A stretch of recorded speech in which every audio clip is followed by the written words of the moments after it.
Thanks for coming. I'm excited to be here. What a great show this is turning out to be. I'm also excited to share the stage with my fellow panelists. I think we're going to have an interesting conversation talking about innovation in payments and really breaking the mold and challenging the status quo. I've been at Visa for the last 11 years, and I would say in the last 2 years, I've seen a real shift in the way that fintechs are coming to market, what they're doing in market, and a lot more success stories coming out of it. So I'm excited to dive into that with Alice, Rob, and Mahima. So I'm sure that some of you are familiar with the companies that these folks represent, but I want to give each of you an opportunity to introduce yourselves, tell us about what you guys are doing, but more importantly, talk about the big problem that each of you are trying to solve. So Mahima, why don't we start with you? Absolutely. So Mahima Poddar, I am the group head of personal banking at Equitable. And Equitable is a Schedule I bank, been around for a long time, 50 plus years. But I would say the fintech angle of Equitable is EQ Bank. So EQ Bank is our direct-to-consumer digital bank. We have over $8 billion in deposits, 400,000 customers. And the need for EQ Bank specifically really came with this innate desire to give Canadians a better shot at everyday banking. The feeling at EQ is essentially we are getting ripped off. And that instinct, if you will, really came from, I don't want to throw another bank under the bus, but let's say it's one of the big blue banks. There's more than one, so I feel like that's fair. Well played. Really well played. So what was happening was you have a savings account, you have a checking account. The savings account is where you earn some menial amount of interest. The checking account is where you can do your everyday transactions. This blue bank was charging money every time you moved money from your saving account to your checking account. It's like a $5 fee every time a customer is looking to move money from one account to the other. But when you think about it, the separation of savings accounts and checking accounts is a totally artificial construct that has been created by the banks for the banks. And so our premise and our kind of innate motivation is how do we do better by customers? Our flagship product is the Savings Plus account, which is essentially a high interest checking account. What it allows customers to do is earn interest on their everyday balances, but also, unlimited bill pays, e-transfers, payments in store, getting cash out of the machine, all without fees. And so every product that we launch is in this focus of everyday banking and how do we give back more to the everyday Canadian consumer, while of course being true to our shareholders and still generating an attractive return. Awesome. Rob? Great. I'm Rob. I'm the co-founder and CEO of Float. Float is a fintech startup in Canada that is building what we believe is really the best financial platform for businesses and their employees to take control of their finances.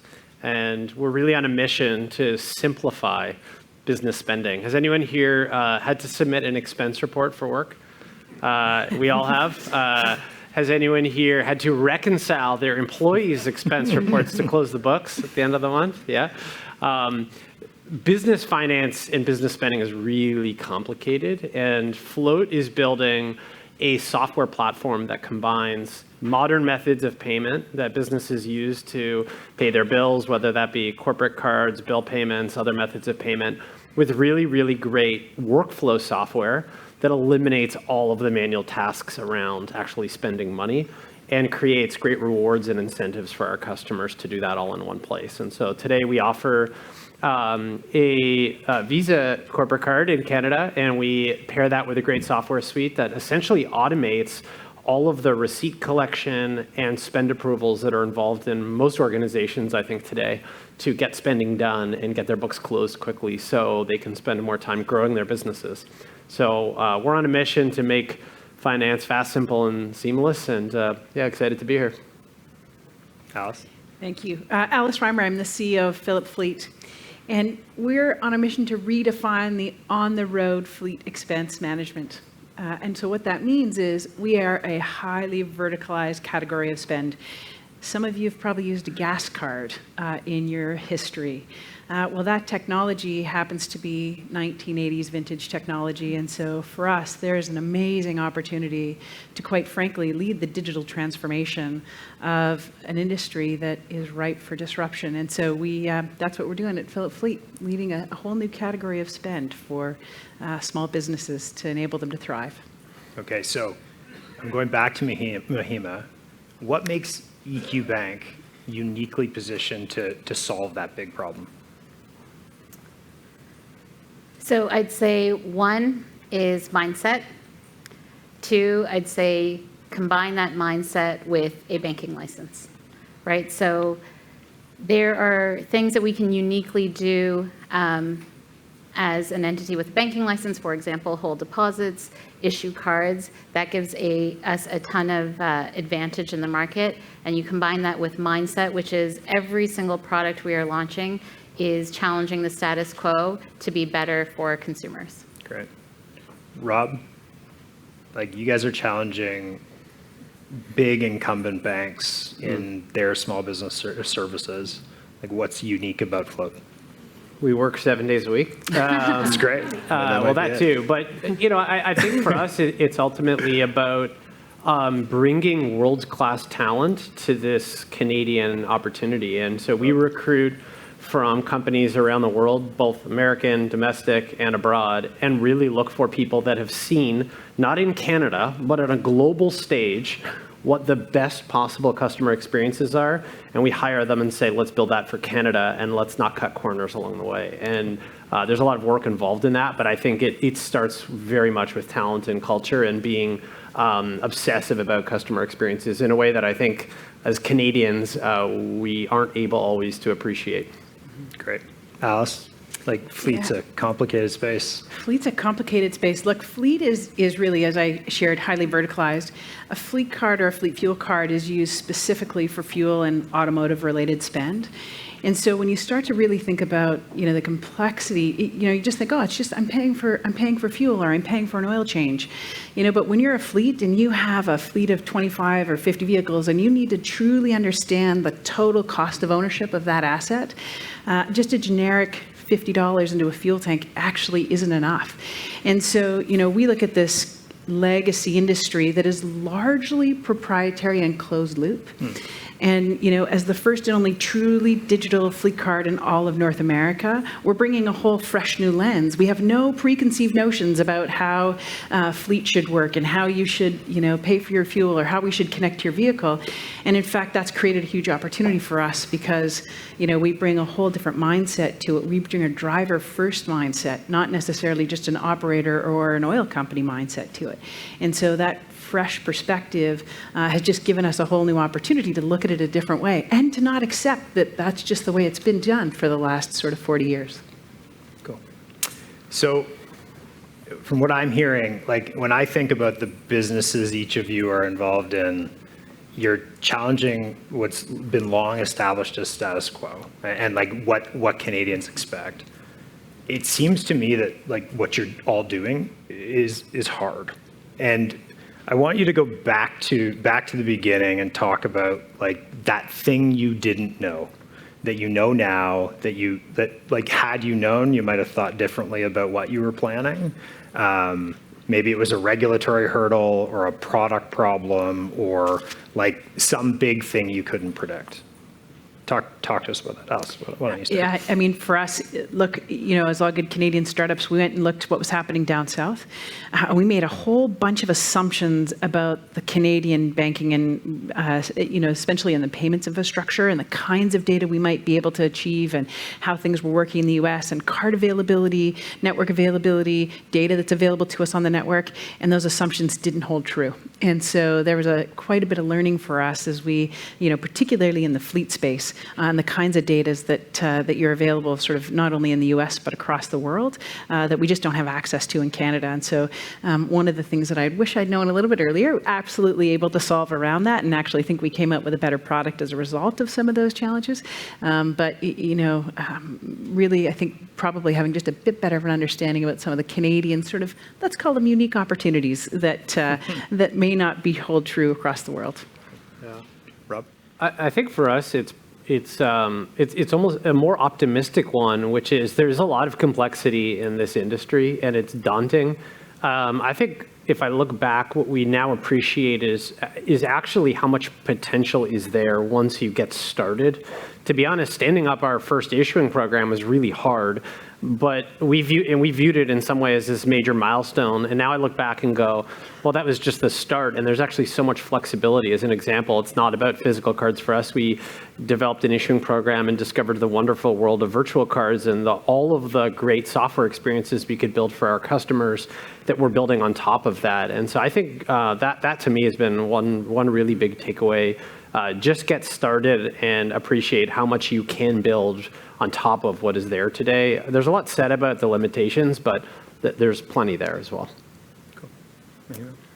I would say one of the big lessons has been, which I mean, a lot of you in the room might already know, but there is so much gray zone in the regulations that if you're coming at something as a bank and you're relying on your compliance and your legal and your regulatory affairs folks, the reading that you are going to get is the most conservative version of the regulation. And the intention of the regulation is always good and it makes sense, but the way that it is written can be so broad that it can be so prohibitive. And so the lesson there is find the right relationships at the regulator. And sometimes, like for a medium-sized bank like ours, you have to kind of peck up the food chain to find that decision maker, but keep at it and have those conversations because the intention is often different than what is actually written. And if you try and comply with what is written, we found that the CX is significantly worse, or the economics are significantly worse. And so it's worth making that investment to really try and get that interpretation directly from the regulator. Can I just add to what Yeah, Rob said? I think, I love how he talked about it with the opportunity, because that's actually those constraints that we may have is which actually, quite frankly, is where the creativity is. And so to Rob's point, seeing some of those constraints as opportunities for innovation is really what has created, quite frankly, opportunity for us. Cool. Maybe I'll give an example of that, because I think that's exactly right. So we launched a payment card. The issue is we wanted something that would allow payments in store and online and also allow customers to get cash out of the ATMs. When we looked at what it would cost us to put up a ATM network, even a sparse network, it was completely prohibitive. And so we built new innovation that was, let a customer use any ATM in Canada and reimburse them for the fee that the bank that who owns the ATM would charge. And so that's what we went to market with. It's a considerably better experience for that customer because they can use any ATM. And for us, it's like a fraction of the cost of what it would cost to actually put up ATMs or support those ATMs. It's an interesting way of thinking about the problem, right? Like go and find a partner instead of building yourself. Yeah, Makes sense. Yeah. This past summer, and I think your points dovetails nicely into this. This past summer, I attended a fireside chat with Sam Altman and Toby Lutke. And it was about generative AI, and there's lots of conversation happening on that topic. That's not what I want to talk about. At the very end of the session, Toby said something that he's said a few times, and we've heard him say this, but his concept was that Canadians often strive for bronze. And I think he's raising this argument that the Canadian consumer, in particular, in this case, in my mind, is often very complacent with what they're getting. And when I apply it to my day-to-day, that often means with what they're getting from their financial services. So I'm interested in sort of talking about that complacency effect, and I guess whether you agree that the Canadian consumer is complacent, And I guess, is that changing with fintech and as we see more Canadians slowly start to adopt it? Mahima, why don't we go back to you? I think as it relates to everyday banking, consumers are apathetic. That is what we have learned. The actual amount of switching friction is so high, even if you can save them $1,000 a year, it's not enough. And so I do agree with that apathy. If you think about the Canadian market in general, I think what that has translated to is that there isn't enough consumer demand for some of the innovation that I think should be happening in Canada. I think that's why we've stalled on open banking. I think that's why we're stalled on real-time rail. And so it's a bit of a frustrating place to be as an industry, but I think we have to rally and give consumers the option. One thing we have found on EQ Bank, though, is that if we can put enough awareness dollars behind what we're trying to do, the customers eventually come. And so there is quite a bit of education required to break that apathy, and so we're starting from a bit of a place of disadvantage, but there's hope. Rob? I agree with the sentiment. I think Float serves businesses, so the business community, I think it is evolving, and I think what's helping is what they're seeing south of the border. I think businesses, perhaps more so than consumers, particularly just given all the cross-border work that Canadian companies do, they have employees there, they tend to be a lot more exposed to actually some of those products maybe than the consumers are.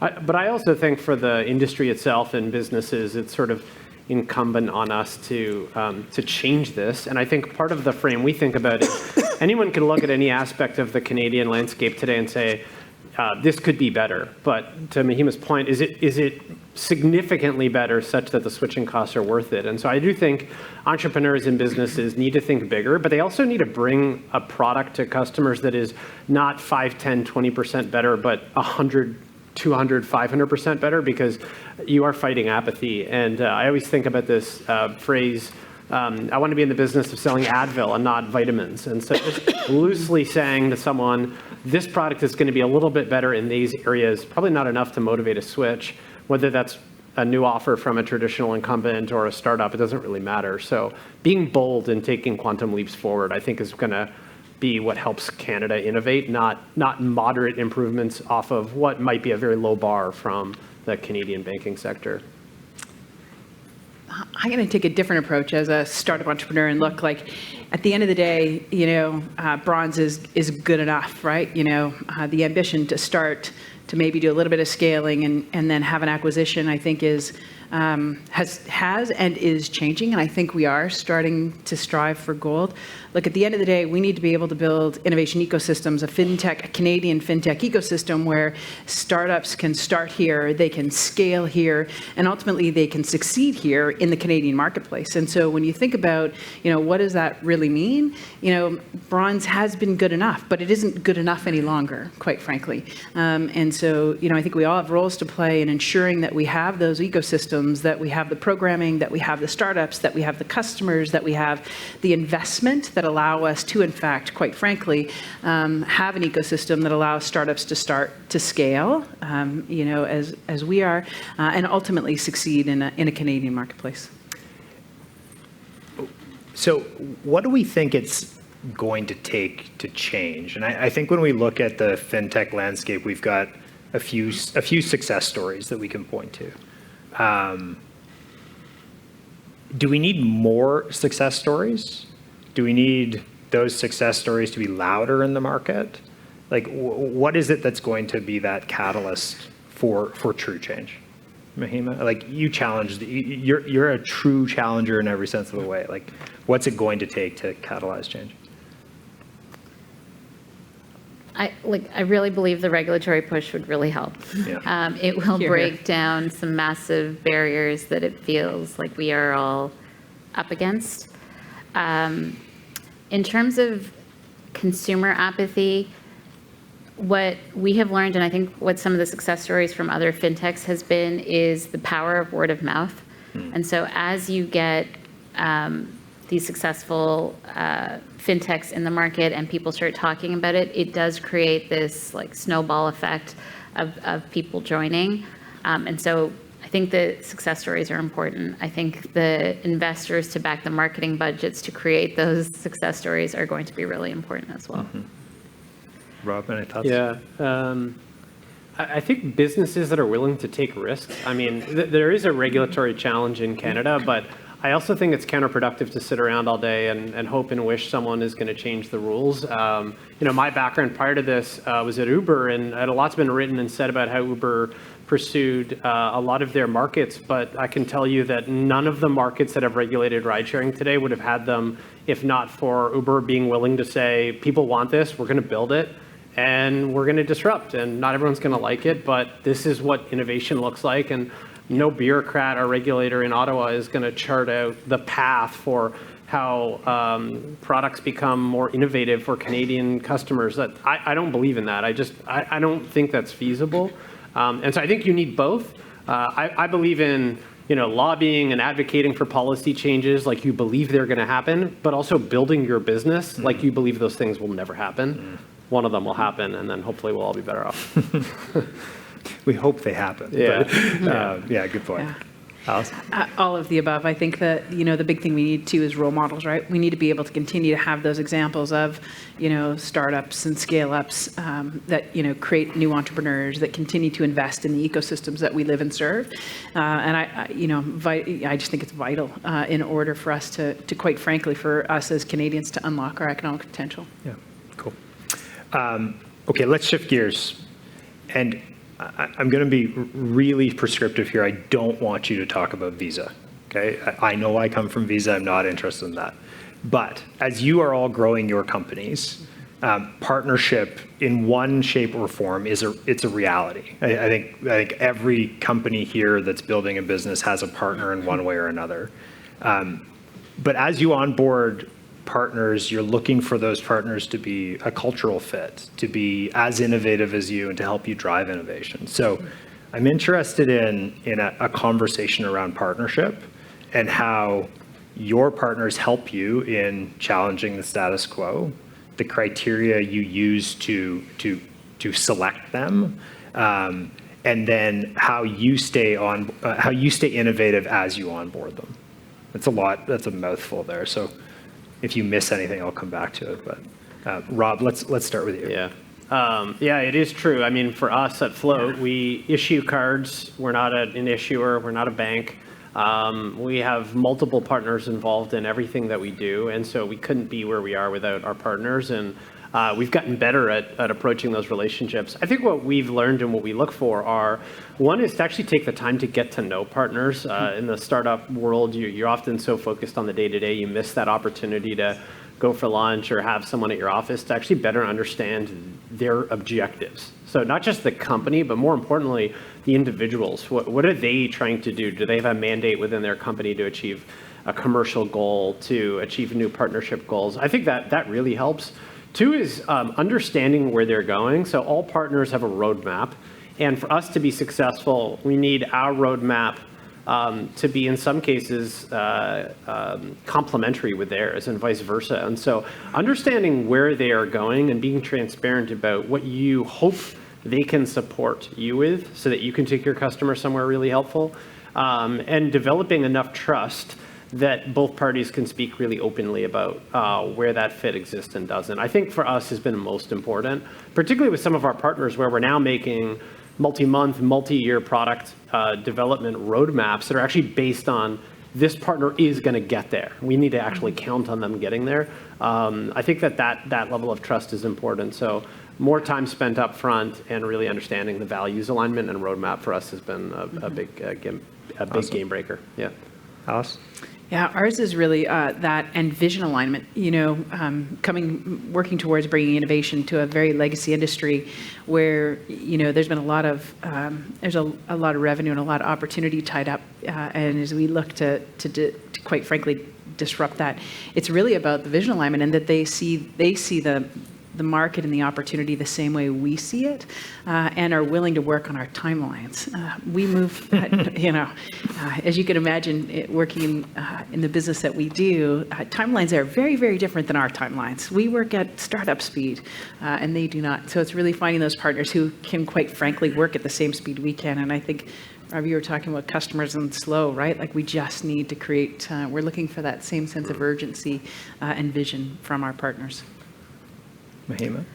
For us, it's been a really active decision-making process because we are a direct-to-consumer entity, but we can also take, and we have decided to take the role as an enabler.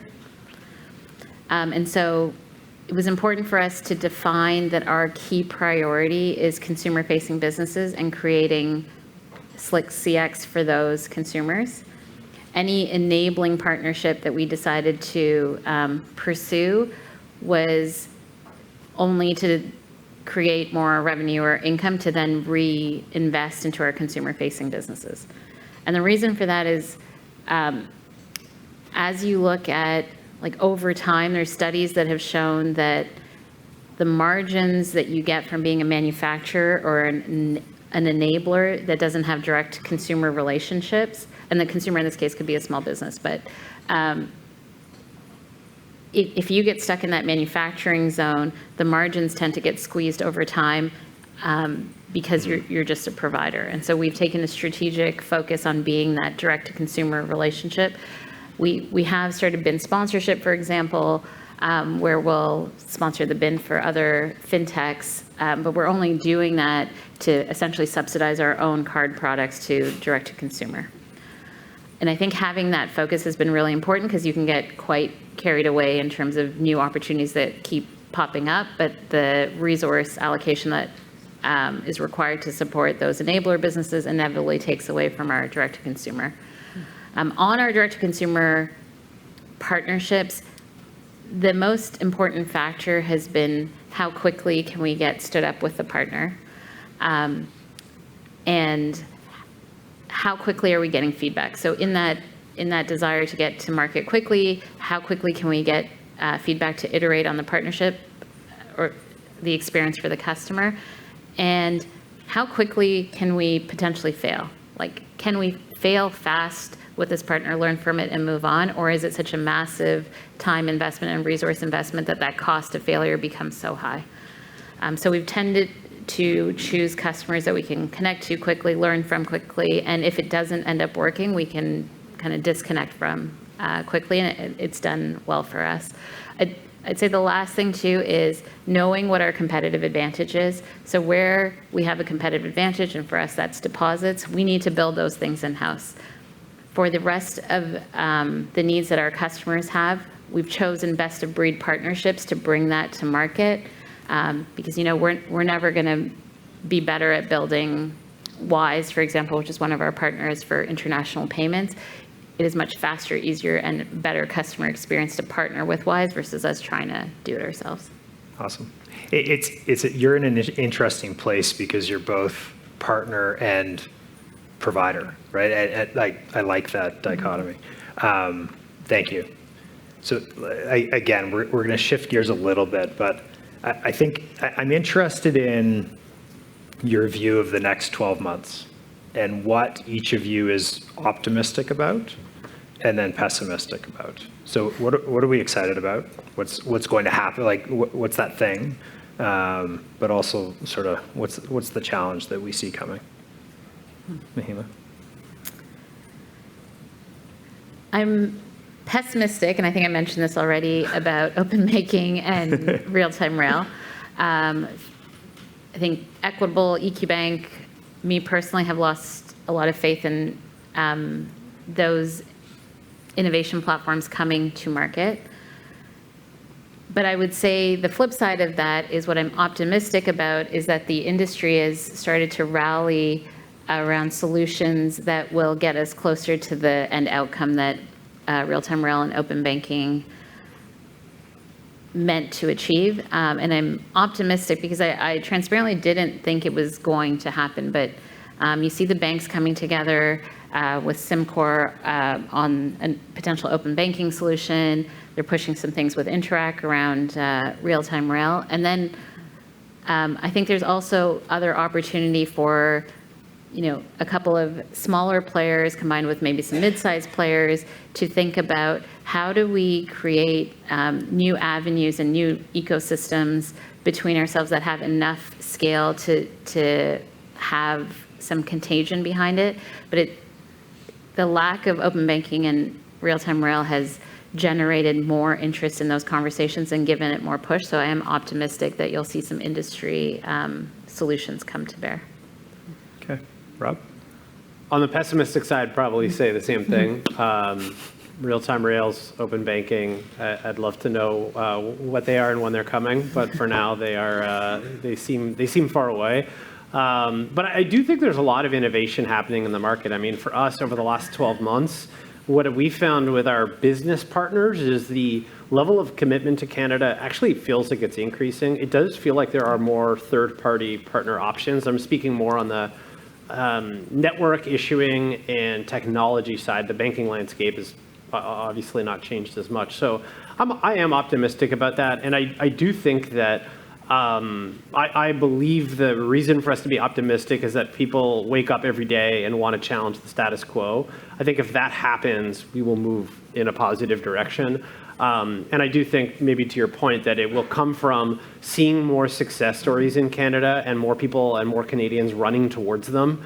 That will help drive regulatory change, as opposed to this theoretical idea that regulatory change will change innovation. It probably would. It doesn't tend to happen that way unless consumers and businesses are out there pounding the table saying, we love this service and we think it should grow or be around or be able to do maybe something else for me this year that it hasn't done last year.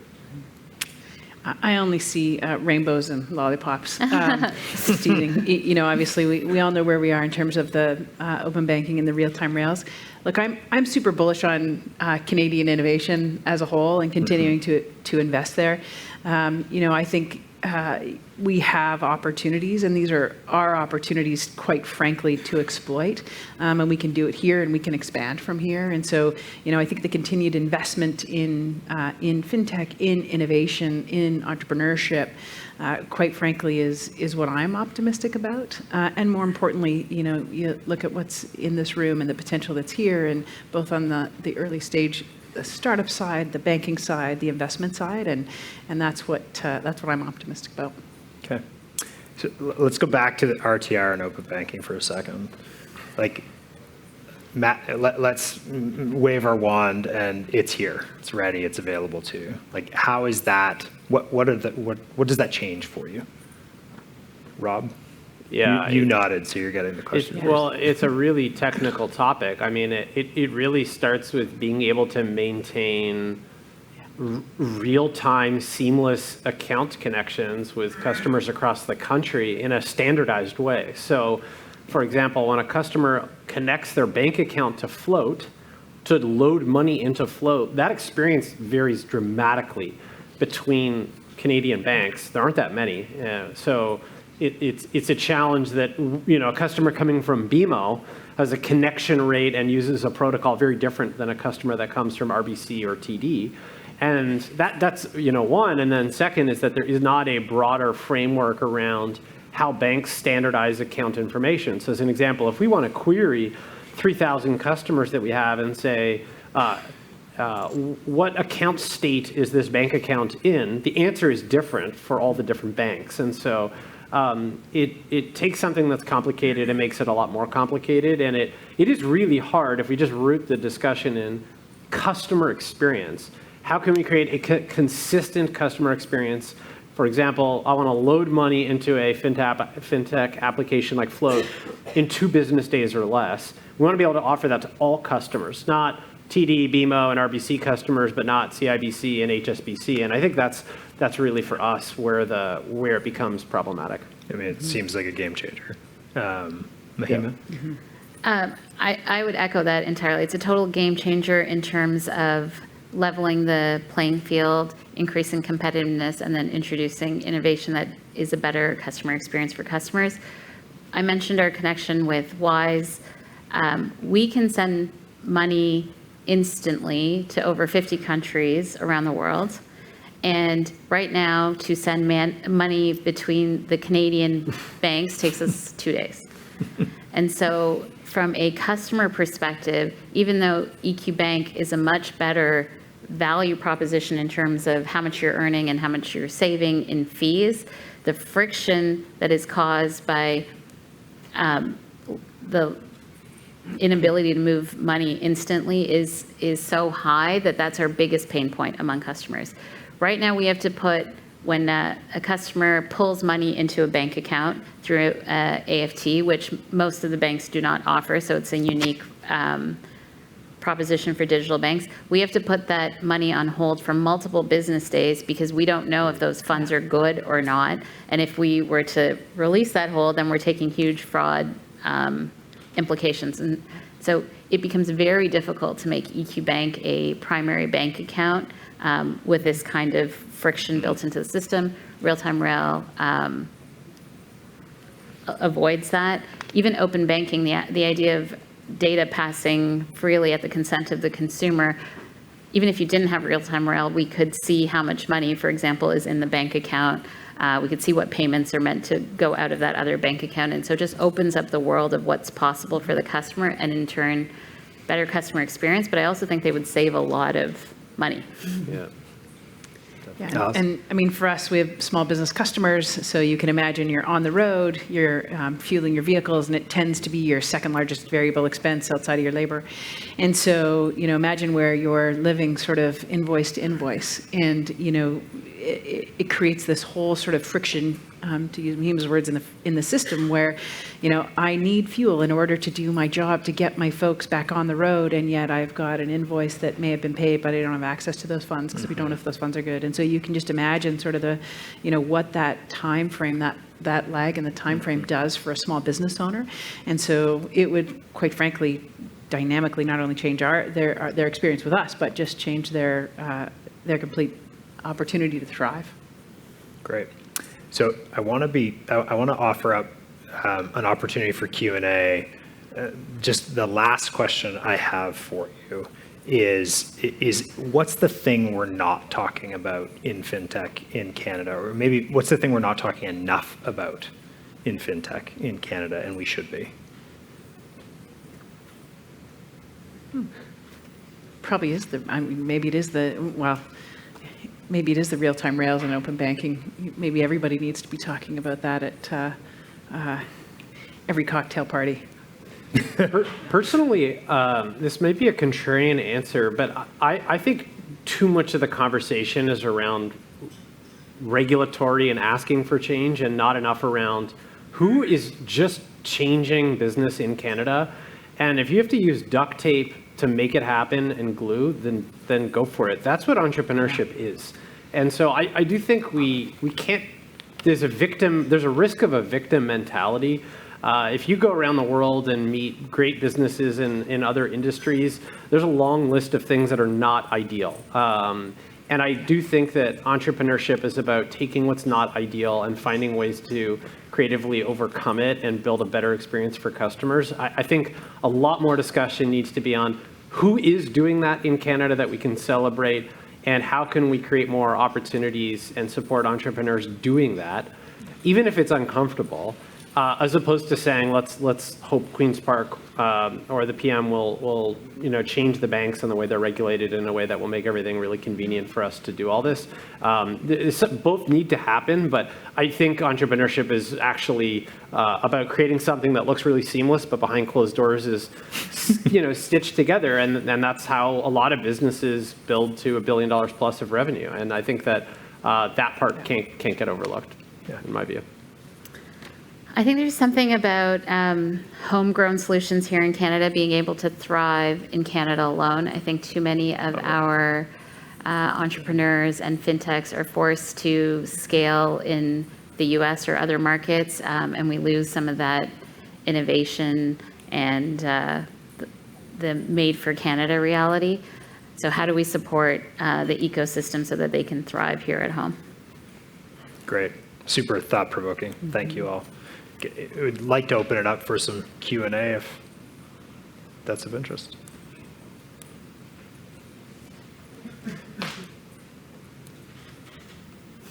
There's a question. Who's going to be the first? There you go. I'll break the ice. There better be a second question after me. Thank you. Great panel. I'm just curious, what's your biggest challenge along the way? You know, especially for the startups or the early stage companies. Other than the regulations. Go ahead. For us, quite frankly, we're changing an industry. We are leading the digital innovation and transformation of a very legacy industry. And if you've never read it, Who Moved My Cheese is a great book.